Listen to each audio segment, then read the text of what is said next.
Hello जय हिंद दोस्तों, वंदे मातरम। स्वागत है आप सभी का सत्या एक्सेलेंट यूट्यूब चैनल पे। दोस्तों आज मैं बताने वाला हूँ डीसी गणित से संबंधित बहुत ही इम्पोर्टेंट क्वेश्चन। और आज की जो हमारी वीडियो होने वाली है, दूसरे नंबर की वीडियो होने वाली है, आप यहाँ पर देख सकते हैं।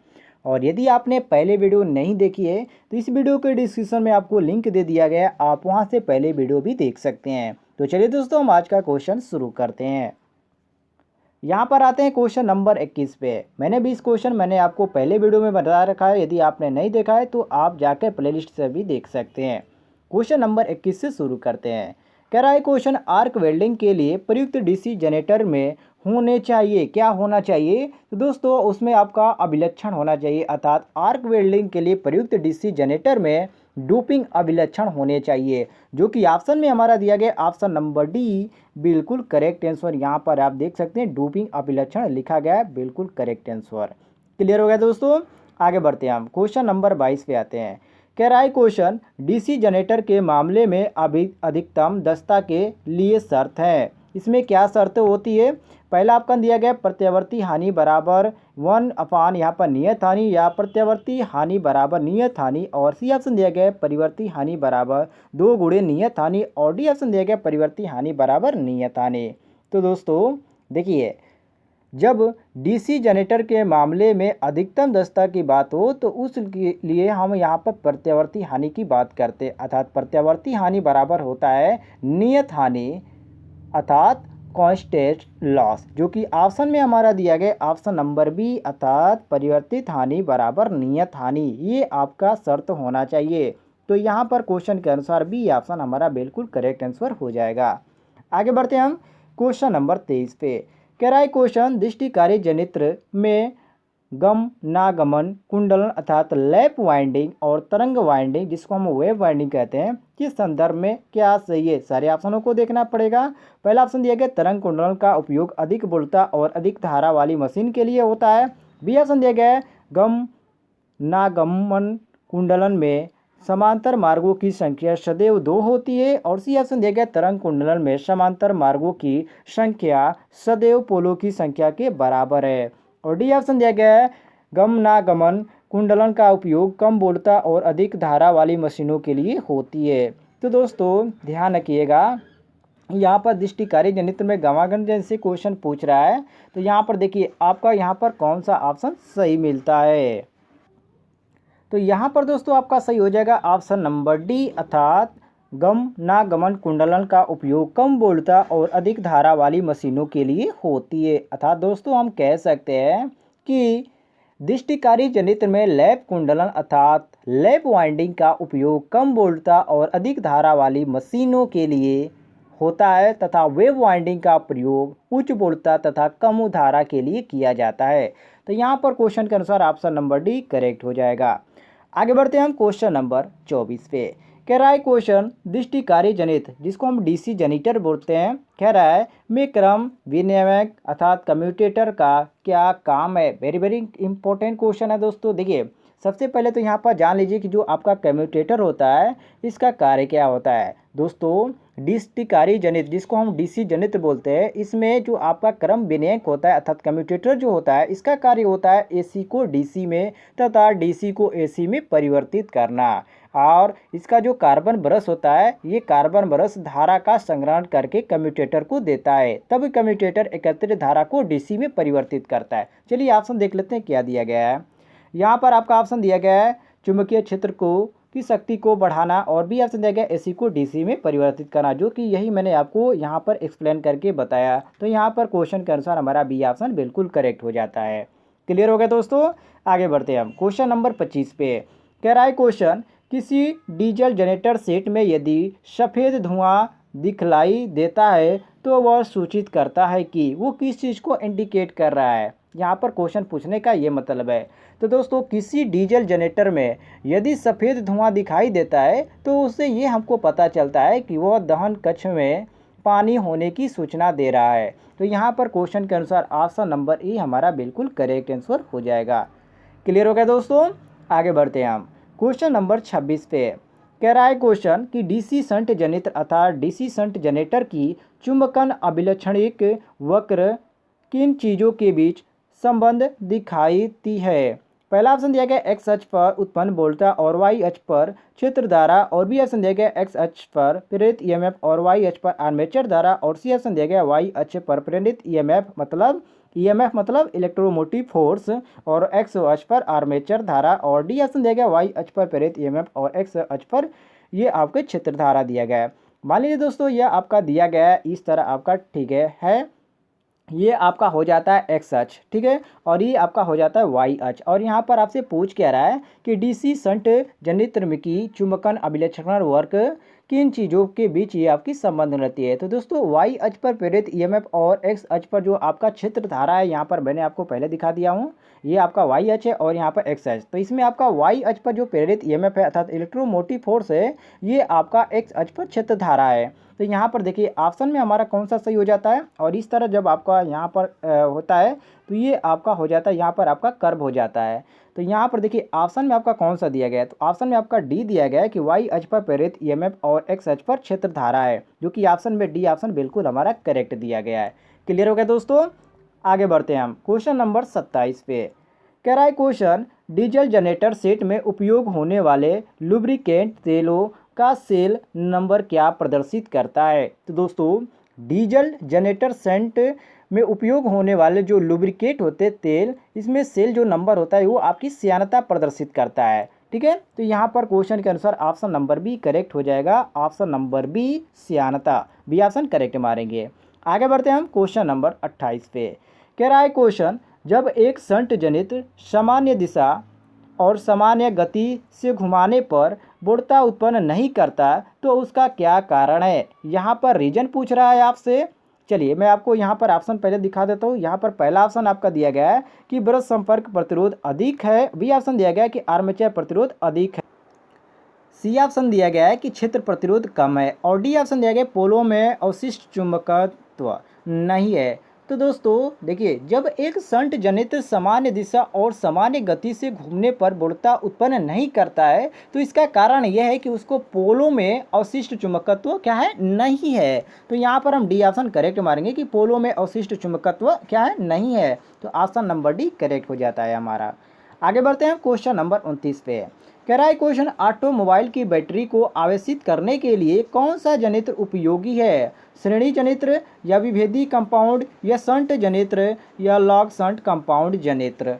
तो दोस्तों देखिए, ऑटोमोबाइल की जो आपकी बैटरी को आवेशित करने के लिए जो आपका जनरेटर प्रयोग होता है वो आपका शंट जनरेटर प्रयोग होता है, ठीक है। और शंट जो आपका होता है जो डीसी शंट जनरेटर होता है ये आपका स्थिर वोल्टेज सप्लाई करता है और उसके द्वारा कम धारा प्राप्त भी हम कर सकते हैं। तो यहाँ पर क्वेश्चन के अनुसार ऑप्शन नंबर सी हमारा करेक्ट हो जाता है कि शंट जनित्र ऑटोमोबाइल को बैटरी आवेशित करने के लिए प्रयोग किया जाता है। तो ऑप्शन नंबर सी करेक्ट हो जाता है हमारा। आगे बढ़ते हैं दोस्तों क्वेश्चन नंबर 30 पे।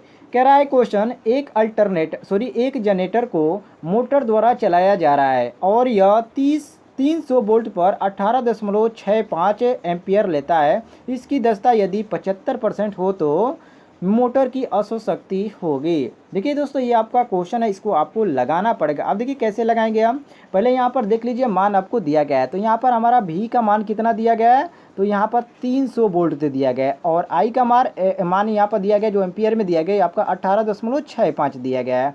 और पावर कितना दिया गया है, तो पावर इसमें दोस्तों देख सकते हैं 300 गुणे यहाँ पर 18.65 ही आपका पावर है, ठीक है। ये दोनों मिलाकर आपका पावर हो जाता है। और यहाँ पर जो आपका जब इसमें आप गुणा करेंगे पावर से, अर्थात P बराबर आपका VI होता है, ठीक है। तो यही हमारा क्या हो जाएगा, पावर हो जाएगा। तो P बराबर VI, तो V का मान हमारा कितना दिया गया 300 और I का मान कितना है 18.65 है। तो जब आप करेंगे दोस्तों 300 गुणे 18.65 तो आपका कितना आएगा, ये आपका आ जाएगा 5595 आएगा, ठीक है। इस तरह आप कर लीजिएगा, आप गुणा कर लीजिएगा। यदि आपको गलत होता है तो कमेंट में ज़रूर बताइएगा। तो यहाँ पर आप आ जाएगा 5595, किस में आएगा, वाट में आ जाएगा। और मोटर जो आपका होता है इसका जो सूत्र क्या होता है, इसका यहाँ पर 75% कर रहा है, तो यहाँ पर आपको निकालने के लिए यहाँ पर आपको टाउ, ठीक है। तो इसका होता है आउटपुट पावर अपान इनपुट पावर होता है, जो कि यहाँ पर मोटर की जो दक्षता हमारा दिया गया 75% दे दिया गया और आउटपुट पावर हमको नहीं मालूम है। तो यहाँ पर दोस्तों आउटपुट पावर अपान यहाँ पर आपका हो जाएगा जो इनपुट पावर दिया गया। तो इनपुट पावर हमने अभी निकाला, कितना आया 5595 आया। तो यहाँ पर दोस्तों आप करेंगे तो ये आपका 75% आ जाएगा। 75% बराबर आउटपुट पावर अपान यहाँ पर आपका 5595 आ जाएगा। तो आउटपुट को जब हम बाहर निकालेंगे तो 5595 गुणे 75 करना पड़ेगा।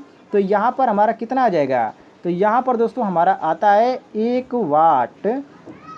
ये आपका 4196.200, ये आपका 25 है, 2.5 आएगा। तो ये आपका वाट आ जाता है, तो 4196.25 वाट आ जाएगा। चूँकि आप सभी को मालूम है कि एक अश्व शक्ति बराबर कितना होता है, ये आपका 746 आपका HP होता है, ठीक है। तो यहाँ पर देखिए आपका यहाँ पर दिया गया था कितना, आप जब निकाला आपने आउटपुट पावर निकाला तो कितना आया, 4196.25 वाट आया। तो इसमें हमको गुणा करना पड़ेगा। तो इसमें आप यहाँ पर आपको 1 बटा रह जाएगा 746 हो जाएगा। एक वाट बराबर होता है, इतना आपका अश्व शक्ति होता है। तो यहाँ पर हमको निकालना है 4196.25। तो इसमें हमको भाग देना पड़ेगा कितना से, 74 से देना पड़ेगा। इतना में कितना में 41, यहाँ पर 4196.25 में हम भाग देंगे किससे, 746 से। तो ये हमारा आ जाएगा 5.625 हार्स पावर आ जाएगा, जो कि यहाँ पर आपका आ जाएगा 5.625 हार्स पावर। क्योंकि दोस्तों यहाँ पर जो हमारा दिया गया 7.5 जो हार्स पावर है, इससे नज़दीकी है हमारा 5.6। तो यहाँ पर हम मारेंगे ऑप्शन नंबर डी, बिल्कुल करेक्ट आंसर। क्लियर होगा दोस्तों। यदि आपको समझ में नहीं आता है तो वीडियो को एक बार और रिपीट करके देख लीजिएगा, आपको समझ में आ जाएगा। चलिए हम आगे बढ़ते हैं क्वेश्चन नंबर 31 पे। कह रहा है क्वेश्चन, दृष्टिकारी जनित्र में कुंडली दर पोल पिच के बराबर करने के लिए कुंडली का पिछला पिच किसके बराबर होना चाहिए। वेरी वेरी इंपॉर्टेंट क्वेश्चन है दोस्तों। देखिए दृष्टिकारी जनित्र में कुंडली दूरी जो आपका होता है, ये पोल पिच के बराबर करने के लिए कुंडली का पिछला पिच जो होता है, ये प्रति पोल क्रम विनय बराबर के होना चाहिए, जो कि ऑप्शन में हमारा दिया गया है option number A he correct answer. यहाँ पर नीचे भी आएंगे तो यहाँ पर बहुत सारे ऑप्शन दिए गए हैं, इसको भी आप ऑप्शन को देख लीजिएगा। चलिए आगे बढ़ते हैं क्वेश्चन नंबर 32 पे। कह रहा है क्वेश्चन, चित्र में ए और B C D C generator में के किस भाग को प्रदर्शित करते हैं। ये जो आपका जनरेटर का यहाँ पर है, इसमें पूछ रहा है आपसे ये किस चीज़ को प्रदर्शित करते हैं। यहाँ पर आपका ए को मार्क किया गया है, ये आपका बी है, यहाँ पर आप देख सकते हैं। तो दोस्तों देखिए इसमें जो आपका दिया गया चित्र ए में आपका जो है यहाँ पर चित्र है, इसमें आपका ए और जो बी दिया गया ये डीसी जनरेटर के इंटरपोल के ए मुख्य पोल को प्रदर्शित कर रहे हैं। तो यहाँ पर देखिए ऑप्शन में हमारा कौन सा दिया गया है, ऑप्शन नंबर सी दिया गया है। तो सी ऑप्शन दोस्तों हमारा करेक्ट आंसर हो जाता है। चलिए आगे बढ़ते हैं हम क्वेश्चन नंबर 33 पे। कह रहा है क्वेश्चन, सामान्य लाइटिंग एवं पावर सप्लाई के लिए प्रयोग में लाए जाने वाला जनरेटर कौन सा है।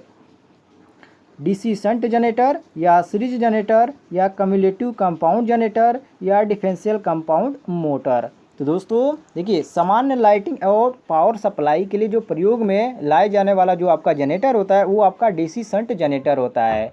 क्योंकि दोस्तों जो आपका डीसी जो सीरीज होता है, ये आपके जनरेटरों को अनुप्रयोग प्रति दूरस्थ सप्लाई के लिए प्रयोग में लाया जाता है। और कम्युलेटिव जो दिया गया है, ये कम्युलेटिव कंपाउंड का जो प्रयोग होता है, ये निकट दूरी के लिए शंट जनरेटर के स्थान पर भी किया जाता है। देखिए यहाँ पर क्वेश्चन के अनुसार हमारा सही हो जाता है ऑप्शन नंबर जो दिया गया है यहाँ पर सी, अर्थात कम्युलेटिव कंपाउंड जनरेटर। क्लियर होगा दोस्तों, ऑप्शन नंबर सी करेक्ट हो जाएगा क्वेश्चन के अनुसार। आगे बढ़ते हैं क्वेश्चन नंबर 34 पे। कह रहा है क्वेश्चन, यदि किसी जनरेटर में से बहती धारा का मान यदि 10 एम्पियर है और इंटरपोल प्रतिरोध 10 ओम है, तो उसके फील्ड वाइंडिंग का पर हानि क्या होगी। वेरी वेरी इंपॉर्टेंट क्वेश्चन है दोस्तों। देखिए यहाँ पर आपसे पूछ रहा है, क्योंकि आप दोस्तों आपको पता है, पहले तो यहाँ पर देख लीजिए जो आपका क्या क्या दिया गया। तो यहाँ पर आई का मान हमको दे दिया गया है और प्रतिरोध हमारा दे दिया गया है 10 ओम। और यहाँ पर जो आपका कापर हानि का सूत्र होता है, क्या होता है दोस्तों, मैंने आपको पिछली वीडियो में बताया था। इसका सूत्र होता है आई स्क्वायर बरा आर होता है, केवल आई स्क्वायर आर होता है, अर्थात कापर हानि बराबर होता है आई स्क्वायर आर। तो यहाँ पर आई का मान कितना दिया गया, 10 दिया गया है। तो 10 का आप स्क्वायर करेंगे और गुणे प्रतिरोध का मान हमारा 10 ही दिया गया है, तो गुणे हमारा 10 आ जाएगा। तो कितना हो जाएगा दोस्तों, ये आपका आ जाएगा 1000। क्या आ जाएगा, किस में आएगा, ये 1000 वाट में आएगा। जो कि ऑप्शन में देख सकते हैं कौन सा ऑप्शन हमारा मैच करा है। तो यहाँ पर दोस्तों आपका ऑप्शन नंबर भी मैच करा है 1000 वाट। क्लियर होगा, ऑप्शन नंबर भी करेक्ट हो जाएगा। कुछ लोग दोस्तों इसको देख लेंगे कि 1000 वाट यहाँ पर दे गए, यहाँ पर दे गए, तो ये आपका एक इंग्लिश में है और ये एक आपका हिंदी है, लेकिन यहाँ पर एक ही आप काउंट करेंगे, चाहे आप हिंदी में देखें चाहे इंग्लिश में देखें। चलिए आगे बढ़ते हैं हम क्वेश्चन नंबर 35 पे। कह रहा है क्वेश्चन, अगर जनरेटर को बचा हुआ चुंबकत्व खत्म हो जाता है तो वाइंडिंग को बदल देना चाहिए, या जनरेटर का 10% डीसी सप्लाई बैटरी में देना चाहिए, या कनेक्शन की जांच करके सुधार करना चाहिए, या आर्मेचर की घूर्णन की दिशा बदल देनी चाहिए। तो दोस्तों यहाँ पर बहुत ही इंपॉर्टेंट क्वेश्चन आपसे पूछा गया है। देखिए, यदि जनरेटर का बचा हुआ चुंबकत्व यदि खत्म हो जाता है तो जनरेटर का 10% डीसी सप्लाई बैटरी में देना चाहिए, जो कि यहाँ पर ऑप्शन में हमारा दिया गया ऑप्शन नंबर बी बिल्कुल करेक्ट आंसर। क्लियर होगा दोस्तों, आगे बढ़ते हैं हम क्वेश्चन नंबर 36 पे। कह रहा है क्वेश्चन, कम्यूटेटर पर की जाने वाली वाइंडिंग खाली स्थान होती है, किस प्रकार की वाइंडिंग जो है कम्यूटेटर पर की जाती है। तो दोस्तों जो कम्यूटेटर होता है इस पर जो आपकी वाइंडिंग की जाती है वो आपकी लैप वाइंडिंग होती है और आपकी वेव वाइंडिंग दोनों आपकी की जाती है। मैंने आपको पिछले वीडियो में बताया था।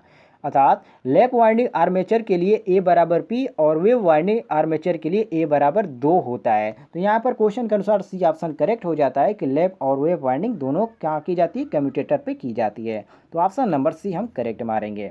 आगे बढ़ते हैं हम क्वेश्चन नंबर 37 पे।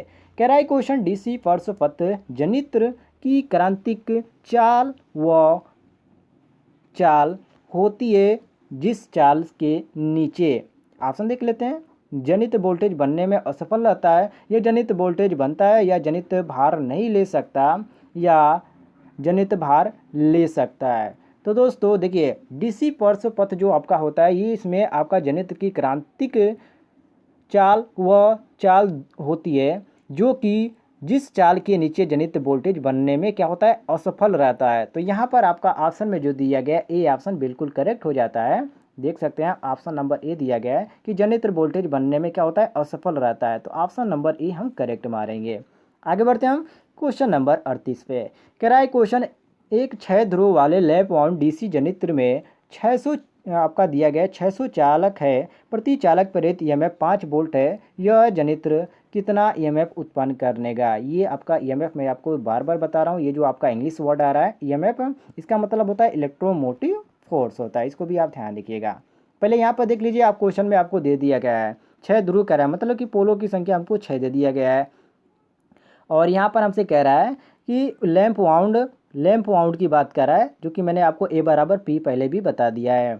जनित्र में 600 चालक है, यदि प्रत्येक चालक का ईएमएफ 5 वोल्ट है तो वह जनित्र कितना ईएमएफ उत्पन्न करेगा। तो ईएमएफ आपका 5 दे दिया गया है, 5 वोल्ट दे दिया गया है, और यहाँ पर चालक की जो संख्या दे दी गई है अर्थात जेड आपका जो दे दिया गया है वो आपका 600 दे दिया गया है। यहाँ पर आप देख सकते हैं ये आपका 600 दे दिया गया है। तो हमसे पूछ क्या रहा है, जनित्र का ईएमएफ, यहाँ पर इलेक्ट्रोमोटिव फोर्स पूछ रहा है। तो ई बराबर इसका सूत्र होता है पी फाई जेड एन अपान 60 ए होता है। क्लियर होगा दोस्तों। आप देखिए जनित्र का ईएमएफ हमको मालूम है कितना दिया गया है, 5 दे दिया गया है। यहाँ पर देख सकते हैं जो ईएमएफ दिया गया 5 दे दिया गया है। हमको इसमें निकालना क्या है, तो इसमें हमको यहाँ पर एन का मान निकालना है। ठीक है, ये आपका जो एन दिया गया ये आपको निकालना है, क्योंकि यहाँ हमको पी का भी मान मालूम है और यहाँ पर हमको जेड का भी मान मालूम है और यहाँ पर ए का भी मान मालूम है। ए का मान हमारा 6 दिया गया है। तो दोस्तों इसको हम सिंपली करते हैं, यहाँ पर देख सकते हैं 5 आपका हो जाएगा 5 बराबर 6 गुणे फाई, फाई का मान हमको नहीं मालूम है, सेम लिख देंगे। और यहाँ पर आपका गुणे हो जाएगा 600 गुणे एन, ये आपका एन हो जाएगा, और बटे 60 गुणे 6 हो जाएगा। क्लियर होगा दोस्तों। और जो कि यहाँ पर फाई जो एन है इसका मान हम 2 रख देंगे। ठीक है, लेफ्ट यहाँ पर जो दिया गया है उसके अनुसार। तो यहाँ पर दोस्तों आपका आ जाएगा ई बराबर 2 गुणे 600 गुणे 6 अपान यहाँ पर 60 गुणे 6। तो यहाँ पर आपका कट पीट के आ जाएगा कितना 6 ए आपका ई बराबर आ जाएगा 220 वोल्ट आ जाएगा। ठीक है, तो यहाँ पर ऑप्शन में देख सकते हैं कौन सा हमारा मैच कर रहा है। तो यहाँ पर दोस्तों जो आपका सही ऑप्शन मैच कर रहा है वो आपका डी, अर्थात इनमें से कोई भी आपका सही नहीं है। क्लियर होगा दोस्तों, इनमें से आपका कोई भी ऑप्शन क्या है, करेक्ट नहीं है। चलिए हम आगे बढ़ते हैं क्वेश्चन नंबर 39 पे। कह रहा है क्वेश्चन, डीसी जनित्र के आर्मेचर प्रतिक्रिया को सुधारने के लिए ब्रसेज को आर्मेचर के घूर्णन की दिशा में अग्र लीड प्रदान की जाती है, या आर्मेचर के घूर्णन की दिशा में पश्च लीड प्रदान की जाती है, या छोड़ा नहीं जा सकता है या इनमें से कोई नहीं। तो दोस्तों देखिए, जब डीसी जनित के आर्मेचर में प्रक्रिया को सुधारने के लिए ब्रशेज को आर्मेचर के घूर्णन की दिशा में अग्रलीड प्रदान की जाती है तो उस समय डीसी जनित में कार्बन के ब्रश प्रयोग किए जाते हैं और ब्रशों के प्रयोग से आर्मेचर प्रतिक्रिया का प्रभाव अग्रगामी ध्रुव के सिरों से नीचे के क्षेत्र में दुर्बल करता है तथा लोड में वृद्धि के साथ साथ यह दुर्बलता भी बढ़ जाती है। इसलिए अधिक लोड की दिशा में इसे हम ब्रश को अधिक खींचना पड़ेगा। तो यहाँ पर ऑप्शन के अनुसार यहाँ पर हमारा सही हो जाता है ए ऑप्शन कि आर्मेचर के घूर्णन की दिशा में अग्र लीड प्रदान की जाती है। तो यहाँ पर ऑप्शन नंबर ए हमारा करेक्ट हो जाएगा। आगे बढ़ते हैं हम क्वेश्चन नंबर 40 पे। कह रहा है क्वेश्चन, वह डीसी जनरेटर इनमें से कौन सा है जो पूर्ण भार पर शून्य वोल्टता नियमन उपलब्ध करा सकता है। दोस्तों यदि आपको वीडियो पसंद आता है तो वीडियो पे एक लाइक कीजिएगा और अपने दोस्तों के साथ शेयर कीजिएगा और चैनल को यहाँ पर सब्सक्राइब करके घंटी वाला आइकन को दबा दीजिए ताकि हमारे द्वारा जो भी यहाँ पर क्वेश्चन आपको प्रोवाइड किया जाए आपके पास मोबाइल पर नोटिफिकेशन जाए और उसका आप लाभ उठा सकें। तो यहाँ पर आपका ऑप्शन दिया है, क्वेश्चन पर चलते हैं। ऑप्शन दिया गया सीरीज, संट, योगात्मक भिन्न और मिश्र, यहाँ पर दिया गया विभेदी मिश्र। तो दोस्तों योगात्मक कंपाउंड डीसी जनरेटर पूर्ण भार पर यह शून्य वोल्टता नियमन उपलब्ध करा सकता है, इसलिए क्योंकि योगात्मक मिश्र जो आपका होता है ये डीसी जनरेटर का प्रयोग ऐसी मशीनों में चलाने के लिए किया जाता है जिन पर अकस्मात यांत्रिक लोड पड़ता है। तो यहाँ पर ऑप्शन के अनुसार हमारा सही हो जाता है ऑप्शन नंबर सी, योगात्मक मिश्र। तो यहाँ पर सी ऑप्शन हम करेक्ट मारेंगे। तो दोस्तों आज के लिए इतना ही, मिलते हैं नेक्स्ट वीडियो में, तब तक के लिए जय हिंद, वंदे मातरम।